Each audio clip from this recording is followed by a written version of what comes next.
Hi guys, so I'm on my way from church and I was overhearing a conversation on the bus where this girl was telling her friend that she's so happy about the fact that she has given her life to the Lord and she's enjoying like discipleship class and all of that. And she was trying to explain to him that it is through belief in Jesus that you are saved and following what he says. So now the guy is like, but that's not fair because we need to stop and talk to him because let me see if we can stop something. Some people will do things and they're good people and not everybody will believe, but some people will say they believe and then they just gonna even so and they never do no good things and whatever. His thought process of the whole thing was just different, and so she was trying to explain that to him. She was trying to explain the whole thing to him and he was not having it because he just never get the concept of what she was saying. And because she is a new believer, she wasn't able to fully explain what she was trying to say. Now, some people will say that if you're a good person and you do good things and all of that, then you get to go to heaven and that's fine and all you got to do is be a good person. Some people say you have to believe to go. Once you believe, it no matter again what you do, you just believe and you're gone. And I think that is the concept that even though he partially believes that, he still doesn't think it's fair. And the ingredient that was missing from all of what she was trying to explain was the fact that we need a relationship with the Lord. Because the belief cultivates relationship, and that relationship is what separates us from somebody that just does good or somebody that believes but doesn't do any good. And the word of God tells us that we are saved by grace, lest any man should boast and think that it's becoming this or becoming that why I'm saved. And that is why it says that not everybody that says, Lord, Lord, I did this and I did that in your name is going to inherit the kingdom of God, because you are going to think that it is what you do and what your works do that gets you there. And that is why so many of us are going to be surprised with one, where we end up, and two, who else is or is not there. And I think it is very important to add that key ingredient of relationship, because let's just look at it this way. I've heard a lot of people say, no, I'm a good person, why wouldn't you let me in? Like, what do you mean? But the Lord says, I don't know you. I have no relationship with you. Imagine you have your home and somebody just come and decide, say, you have to let them in because they've been a good person. It doesn't work like that. It does not work like that. You have to have a relationship with me for me to let you into my home. Why do you feel entitled to enter my home when I don't know you? It is through believing in him. Nobody comes to the Father except through the Son, Jesus Christ. Believing in Jesus, cultivating that relationship, which will in turn help you to follow his commands and all of that. Jesus came and he died so that we can have that relationship and cultivate that relationship. And 'tis the season to celebrate that he came and he did this big thing for us. So be reminded that it is no good that you have done why God loves you. It is no good that you can do that can allow you to get into heaven. And the guy was saying, well, you can just say you believe when you really believe. If I'm in a relationship with you, I know when you're lying and I know when you're telling me the truth.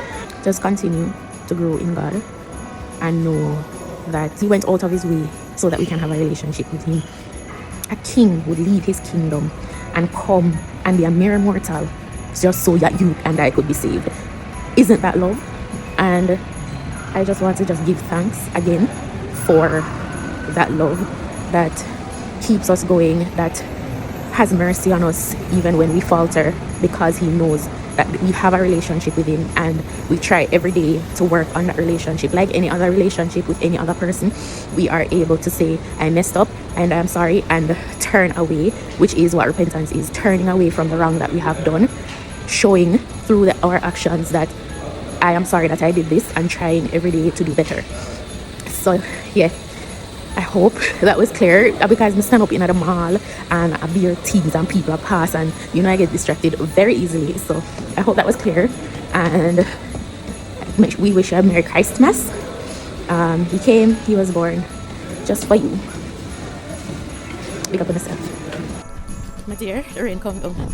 But in conclusion, it is the belief in Jesus that cultivates a relationship with him and the Father. And it is through the cultivation of that relationship that grace and mercy can be offered to you, because if I know you, I can vouch for you, don't it? If I know you, I can vouch for you. If I don't know you from a tin of paint. It is like your best friend comes up to you and step on your toe, because you know that either a joke them around or it was an accident. Them would just do that because you know them, you have a relationship with them. But if you just a walk and somebody just come step on your shoes, you're gonna feel away like, why you come step on me for, like, are you okay? Because you don't know them, you can't vouch for them, you don't know if they're okay. So it's kind of like that. So I could give a thanks for the birth of our Lord. So the meaning of Christmas, according to the sermon today, is that God sent his son for us in the fullness of time, so that his sons and daughters may be redeemed, sons and daughters being the Jews, and that we as Gentiles may be adopted into the family. So we give our thanks and we worship the Lord for coming, so that we may be adopted into his family. Pick up God. So I just got home and I was scrolling through the internet before I post this video, and the first video that came up was another analogy of this very same thing. And the video is a bit long, so I'm going to paraphrase. So the analogy that the person gave said, say you invite me to your house and you tell me that I'm supposed to go downtown, then take Spanish Town Road round there, so, and then come up and I go end up on the toll. I'm gonna just take the toll, come straight to Ochi, right? I'm there, and I decide that I am going to go. I'm not gonna go downtown. I'm gonna go Constant Spring, and then I'm gonna take the road, go Harborview, and then from Harborview, I go Palisadoes, right? I reach out to Palisadoes, as I'm calling them. I say, oh, I'm gonna reach. No one comes to the Father except through the Son. He's giving you the directions to him. This is how you get to me, through the Son. So yeah, I thought that analogy was really good, because me I tell you, oh, forget to me, and you are gonna tell me, say, no, any road can lead me to you. Any road can lead me to you. Any road can lead me to your yard. Okay.